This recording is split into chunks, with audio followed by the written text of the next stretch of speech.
So as we have said last Sunday, this month marks the month of love. Amen ba? No, love month. So again, I want to ask the question, kinsay in love karon? Who are in love here? Raise your hands. No? Katong mga ba nagasawa de, wala na dili na in love.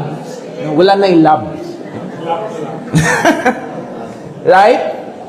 And next week, that's why February 14, our retreat is actually, Valentine's Day, right? Heart's Day as we celebrate it. And they said, aside from Christmas, actually February or Heart's Day, Valentine's Day, is actually the most busiest time also of the year.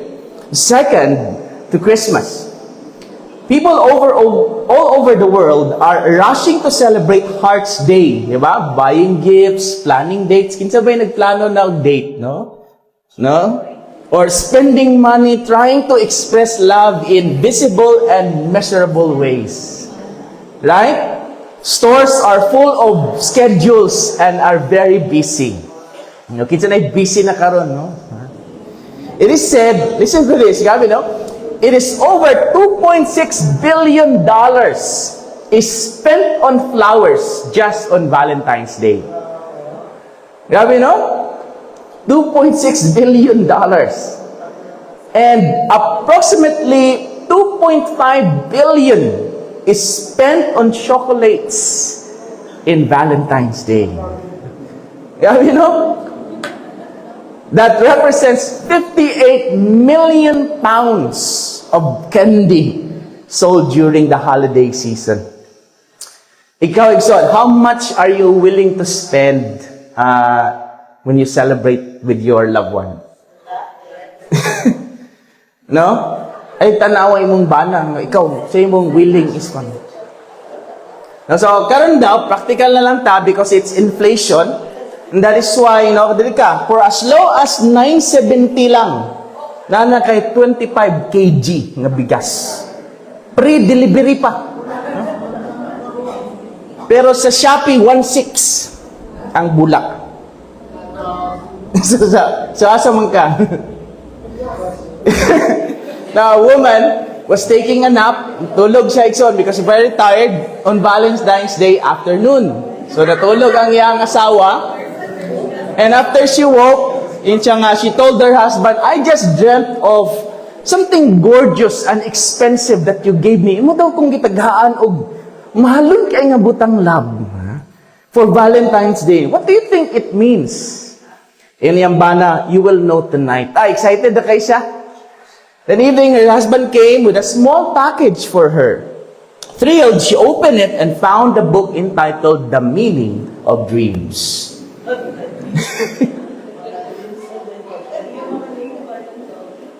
Now, it is also said that during Valentine's Day, acts as a major catalyst for romantic connection. Did you know that around 220,000 proposals occur during Valentine's? You know? So if you plan to get married today, maybe this is the time to propose. Indeed, it is the sweetest month of the year. They said that during Valentine's Day, even animals fall in love. No? Grabe, no? Sorry sa mga singles, no? So, no? Grabe, no? Wow. Oh. Lovebirds. So, sa mga singles, ayaw kawalag paglaom, no? Sige lang. Or this, the world gets crazier. In Mexico, a mayor tries to marry an alligator. So, nasa alligator ang forever. Grabe, no? Maragwalang hilain. Sa gingan pa nila, Ikson, kung si Adan nagdali-dali, unggoy gyud iyang maminyuan. Now, during the month of February, expressions of love are everywhere.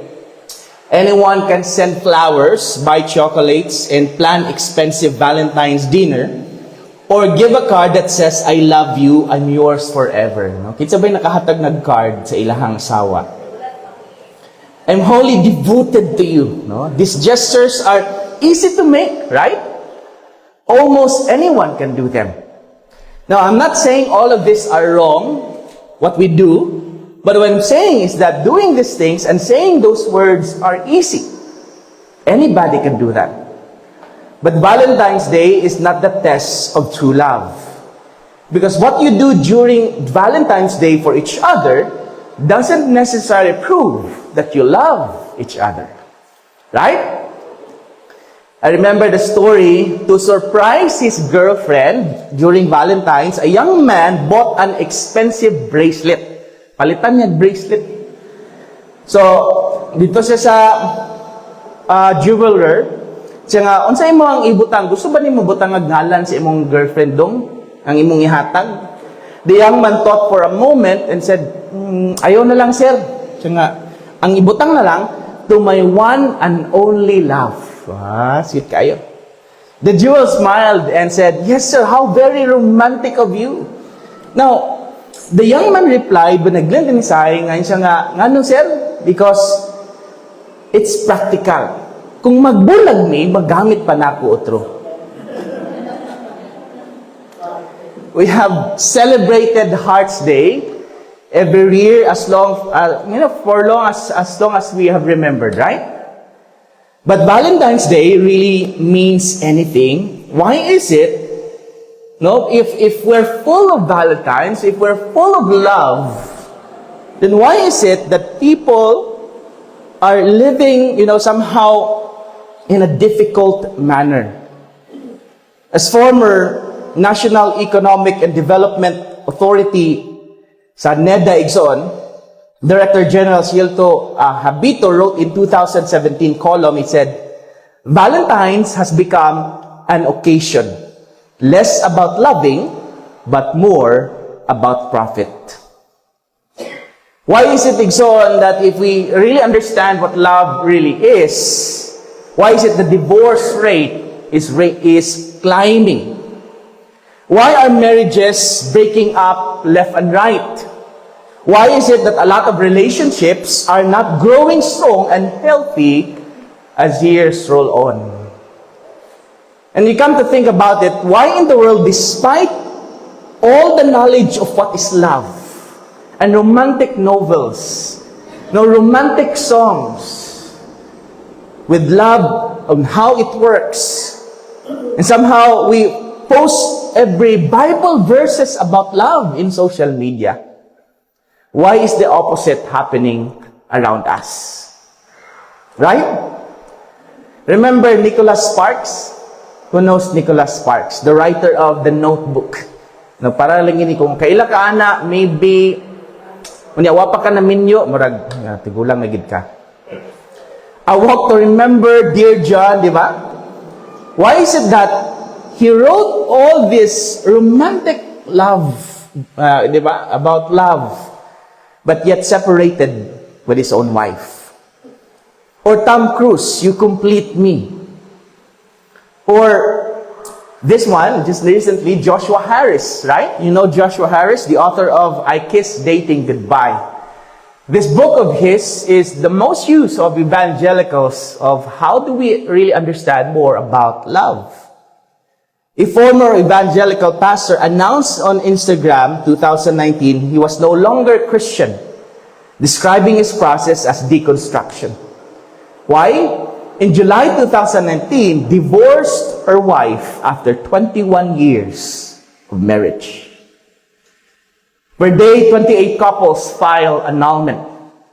50% of marriages end in divorce. Now, with all the knowledge about love, why? And even young people say, di ba, what love is. People would now say to themselves that they know what love is. And why is it? And when we look at how the world works today and understand what love is, the more we advance, the more we become morally ruined. Each day we destroy ourselves by what we call love today. Instead of love, of real love, love is the cause of so many chaos and so many problems and so many pain. Right? Now, I do believe that most of us admit we don't really know how to love. Do you admit that, Igson? Kabalo ba kita mahigugma? Do we really know how to love? Right? The love we understand is influenced by the people that also do not know what love really is. Influenced by media and culture that has extorted love to their preference. And I guess to really know love, we need first to admit that we don't know love. Right? Nor even know what love really is. And so this morning, allow me to share with us 3 things about what love really means, or the foundation of love.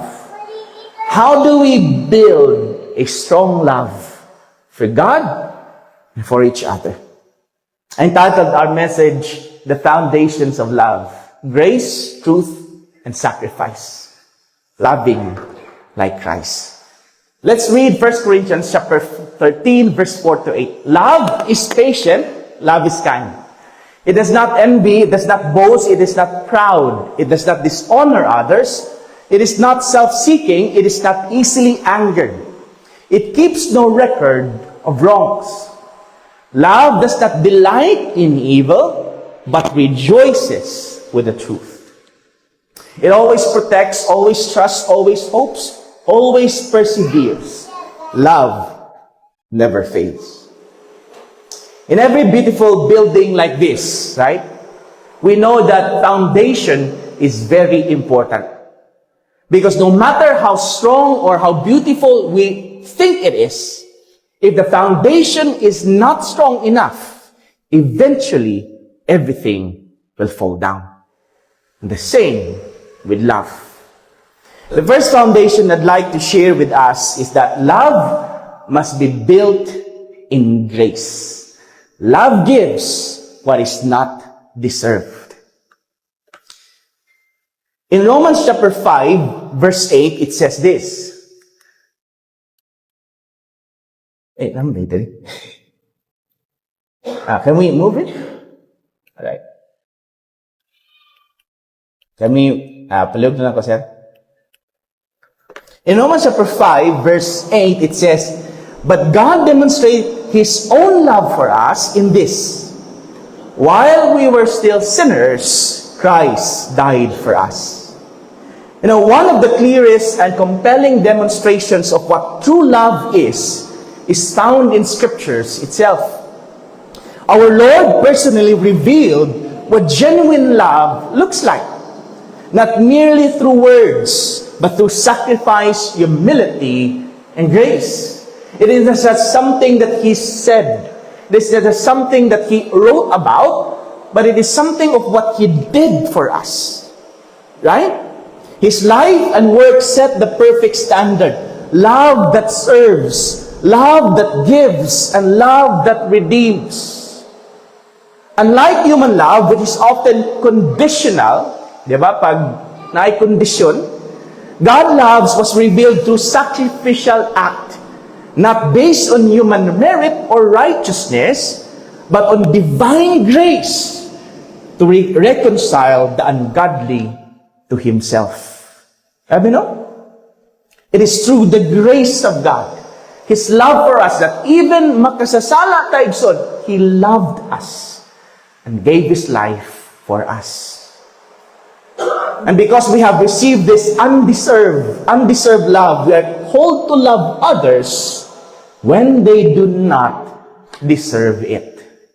Ang atong paghigugma sa matag usa, Igsoon, is not just because they deserve to be loved, but even though they be undeserved to be loved. Because grace has given to us first. And that is why Paul, giving us what it means to love, leads us how to we're able to love in grace. Mo nang kita po, Igsoon, we are also taught to love in the grace of God. Because we have received grace first. And that is why when it comes to love, love must be unconditional. Can you tell the person beside you, unconditional?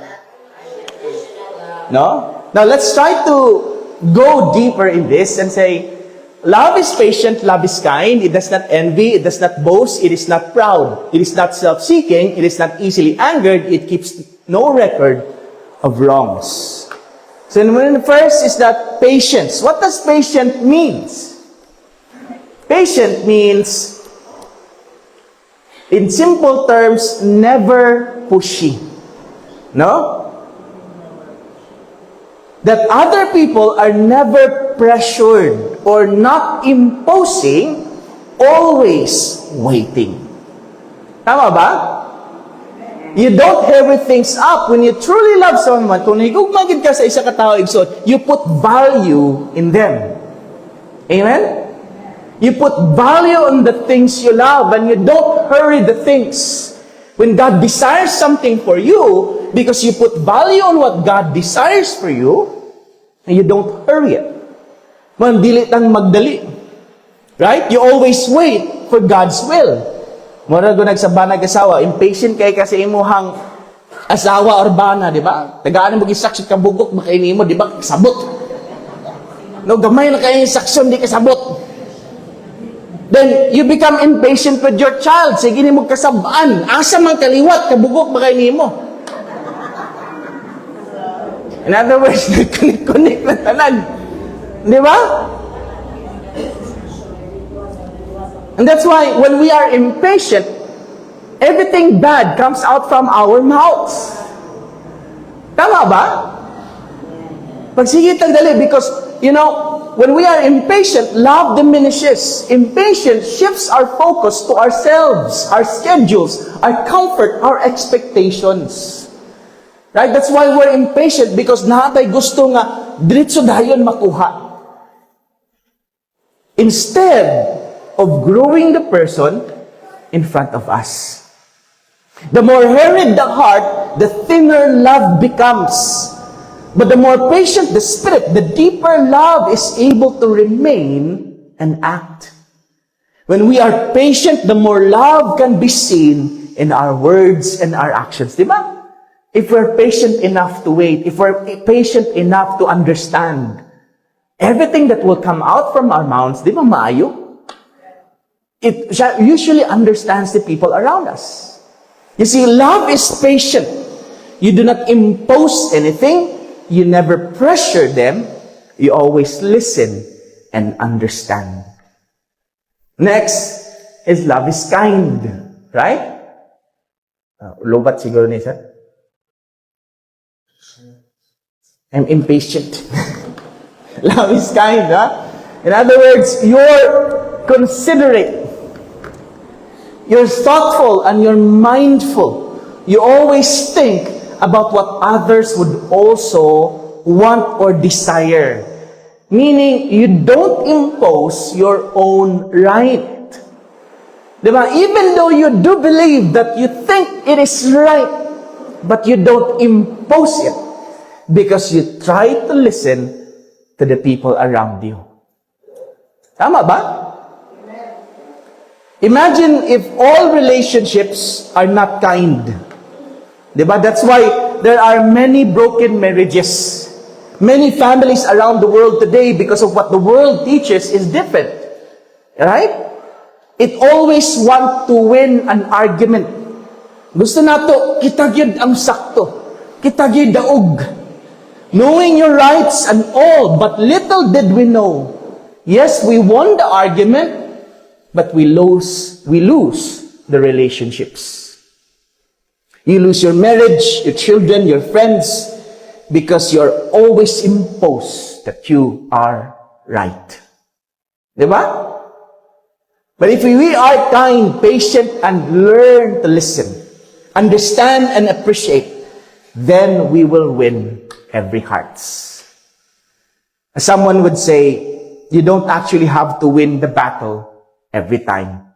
You just have to sometimes be kind. Next, love does not envy or boast. Diba? Sabi no? Pinaana pa.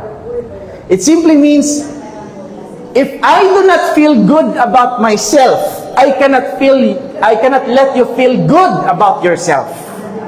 Diba? Kung di kong malipayon karon, why maglipay?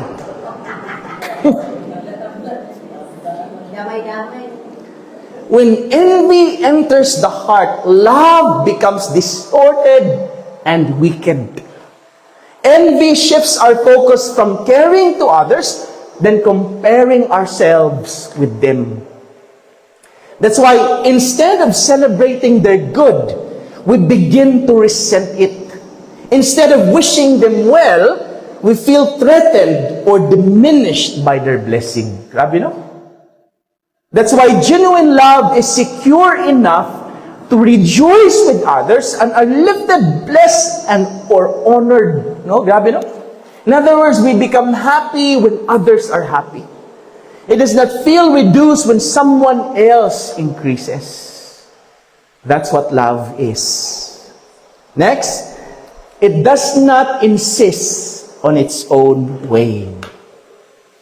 It means that real love is not self-centered. Di ba? It's not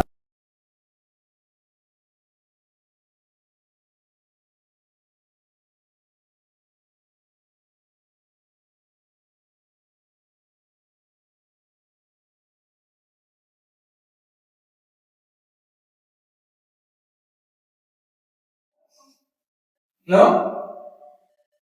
So far behind from the understanding of pag-love, wala'y problema. Pag basta love ka, wag yung problema yun. Mahalag sa akin, masakit labing, no? Tinood na sa mga minyo, wag yung problema. Labing na na-permiti. Well, that's why people would say, gusto ko nang lumagay sa tahimik. Nangisa na, mag-minyo na ko. I want to get married so that I'll be peaceful. Sa mga minyo dami, peaceful ba? Yeah, so far, Pastor, peaceful ba? Basta kaya lang ikaw ba? That is why love is sacrificial. Because you continue to love the person in spite of the struggles, in spite of the problems, and the challenges that you face together. Tama ba? You don't back out when problems come. You don't quit because you're having trouble. You always continue to love. And that's why it balances the truth in us. Yes, we lead them to the truth and we point out what is wrong, but we also continue to love them and not reject them. Right? We endure, we bear all the pain and the heartaches and the troubles that we go through. We don't back out when problems come because we're having trouble. Friends, love is sacrificial, which means real love gives, serves, and sometimes suffers for the good of the other. It is not centered on personal comfort and gain, but on the well-being of growth of the one being loved. Biblical love is not merely emotion. It is costly action.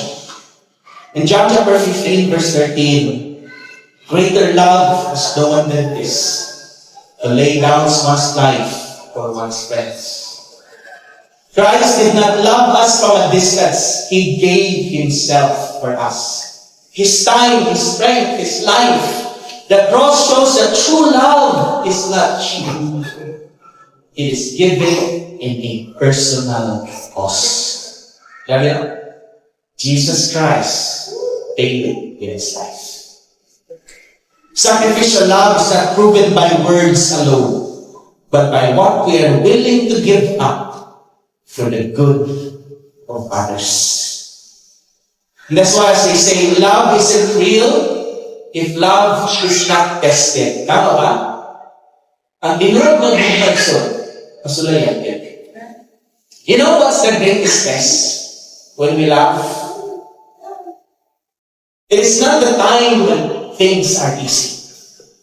As the Bible says in Matthew chapter 5, verse 43 to 48, you have heard that it was said, you shall love your neighbor and hate your enemy. That's what being taught, right? During those times in Israel, the rule is always love your neighbor but hate your enemy. But Jesus said, I say to you, love your enemies and pray for those who persecute you. That we know? It is not just something difficult now when challenges comes, but the most difficult is that Jesus Christ is now pointing us to love even the people who hates us, who persecutes us. In Romans chapter 12, verse 20, on the contrary, if your enemy is hungry, he will eat. Now, feed him. No? If he is thirsty, give him something to drink. In doing this, he will keep burning coals for his head. If your enemy is hungry, feed him. Jesus does not suggest this, but he commands it. This kind of love separates kingdom living from ordinary human behavior. Anyone can love his own, but Christ calls us to love even those who oppose, wound, or even mistreat us. What does that mean? Loving your enemies does not mean approving of their wrongdoing. That's not what we're saying, right? Because we're pointing out to ourselves. It is not ignoring injustice. It is not removing all boundaries. It is not pretending hurt does not exist. That's not what it means. But love is not blindness. Love can confront and still heal. Amen? Love can still set boundaries, but you can still pray.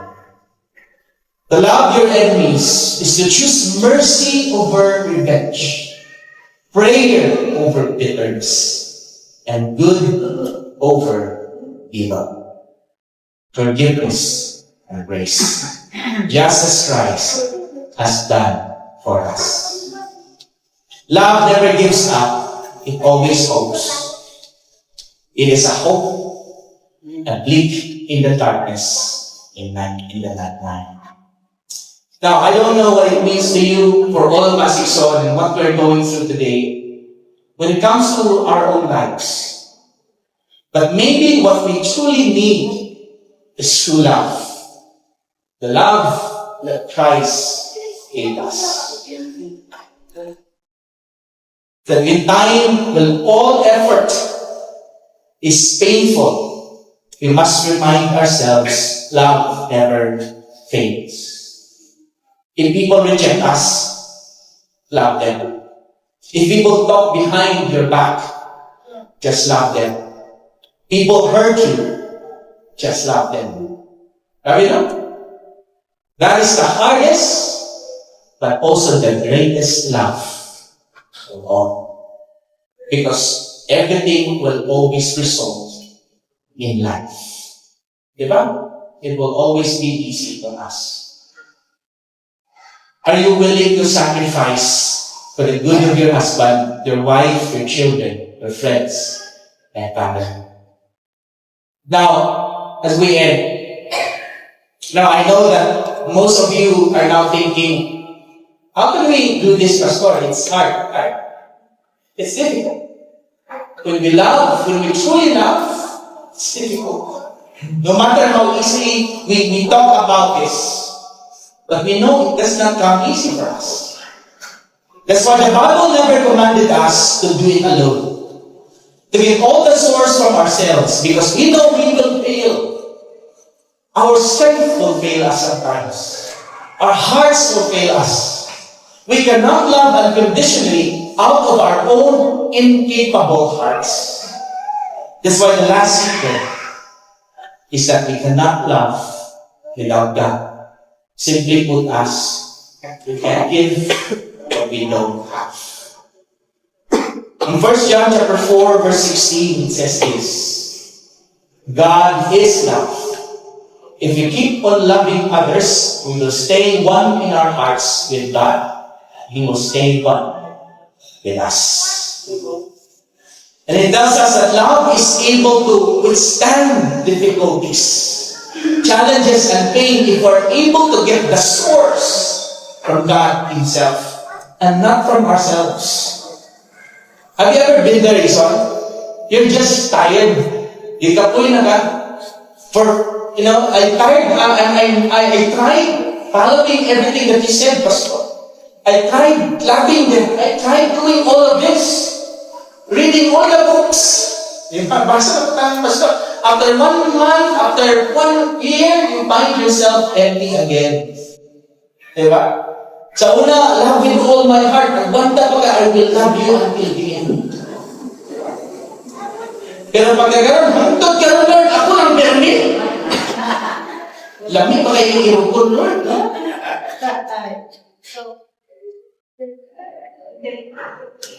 As Jesus said, apart from me, you can do nothing.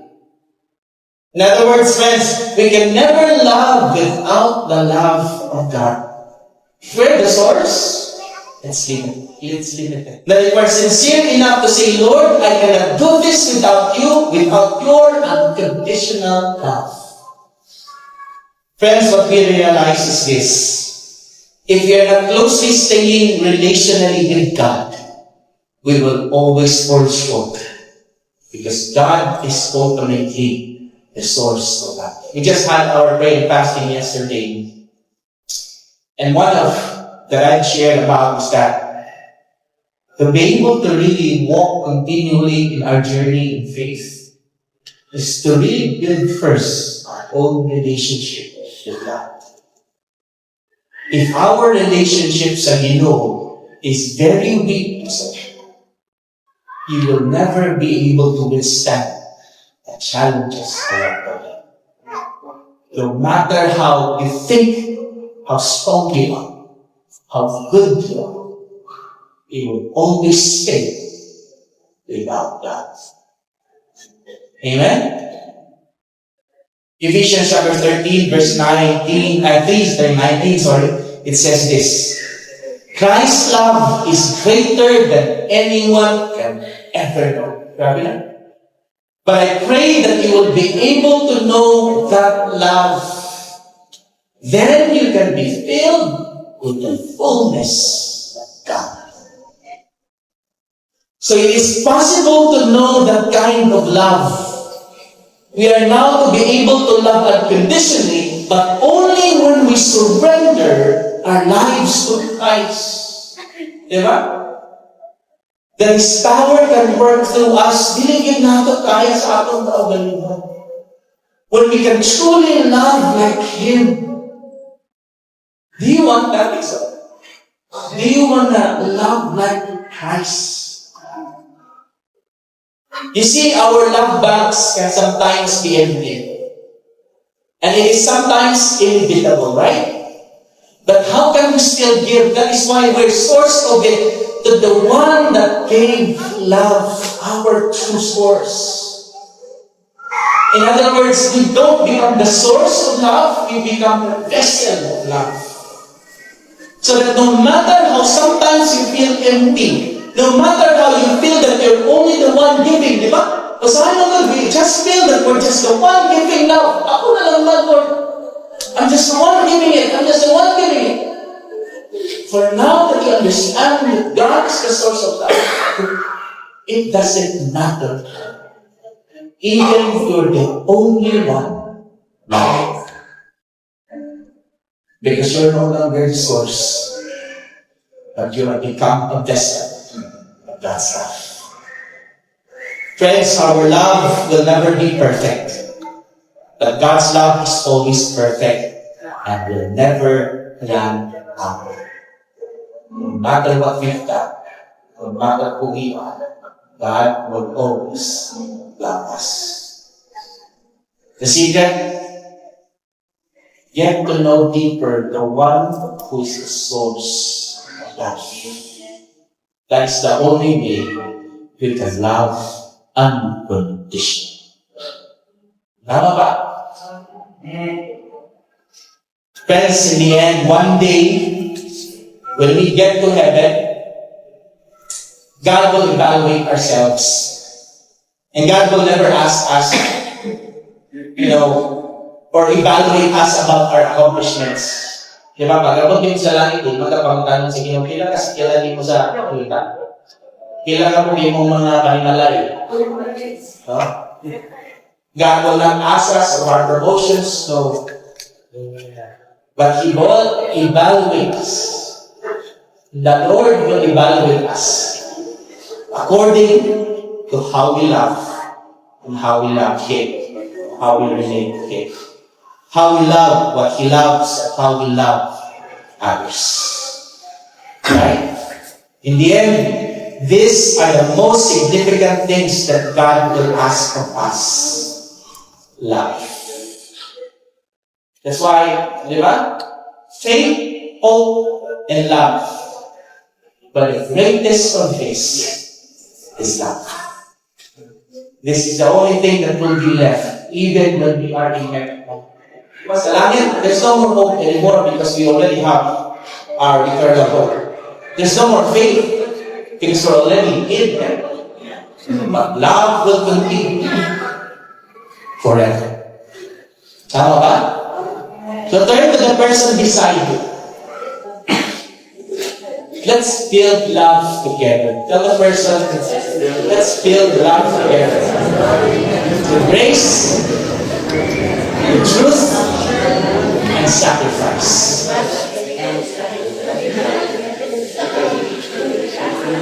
Build your love on these foundations. They will be shaped by grace, grounded by truth, and expressed through sacrifice. And let God remain the source and strength from which your love continually flows.